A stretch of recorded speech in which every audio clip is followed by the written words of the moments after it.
বড়দিন উপলক্ষে এবছর প্রত্যাশা অনুযায়ী পোশাক রপ্তানি করতে পারেনি গার্মেন্টস মালিকরা।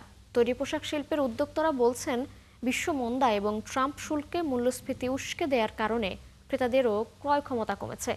অন্যদিকে ফেব্রুয়ারিতে জাতীয় নির্বাচন ঘিরে অস্থিতিশীল পরিস্থিতি তৈরি হতে পারে এমন আশঙ্কাতেও ক্রয়াদেশ কমিয়েছেন পশ্চিমারা।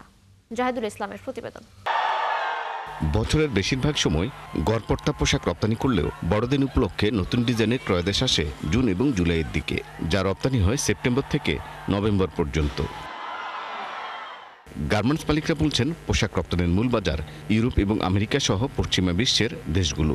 25 ডিসেম্বর বড়দিন উপলক্ষে তাদের মূল প্রস্তুতি থাকে ক্রিসমাসের পোশাকে। নতুন ডিজাইনের এবং উচ্চমূল্যের ক্রয়াদেশও থাকে এই সময়। তবে এবার পরিস্থিতি কিছুটা ভিন্ন। আমেরিকার শুল্ক আরোপের কারণে আসলে সাপ্লাই চেইনও কিন্তু একটা ভলাটিলিটি আছে। সাথে সাথে কিন্তু আমেরিকাতেই ওদের ডিমান্ডটা প্রায় 25 থেকে 30% কিন্তু কমেছে। আর ইন্ডিয়া এবং চাইনিজরা অনেক বেশি আকারে ইউরোপে ড্রাইভ দিচ্ছে এবং ইউরোপিয়ানরাও সুযোগটা নিচ্ছে। রপ্তানি উন্নয়ন ব্যুরোর তথ্য দিয়ে গার্মেন্টস মালিকদের সংগঠন বিজিএমইএ বলছে, বছরের জুলাই থেকে অক্টোবর বড়দিনের আগে এই 4 মাসে রপ্তানি বেড়েছে মাত্র 1.4%। ক্রিসমাস যখন আসে তার 3-4 মাস আগের থেকে আমাদের অর্ডারগুলো বেড়ে যায়। এবছর আমরা দেখলাম যে ক্রিসমাস নিয়ে খুব একটা মাতামাতি নাই, খুব একটা অর্ডারের কোনো প্রবৃদ্ধি নাই। সত্যি এটা হতাশাব্যঞ্জক এই ক্রিসমাসের অর্ডার না পাওয়াটা। গার্মেন্টস বাইং হাউস অ্যাসোসিয়েশন বলছে, এবছর বেশ কিছু পোশাক কারখানা বন্ধ হয়েছে।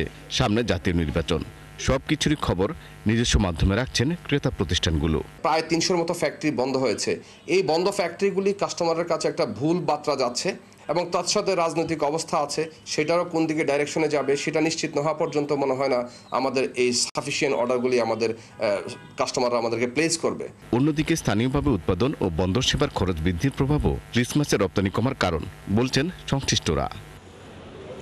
জাহিদুল ইসলাম, 71, ঢাকা।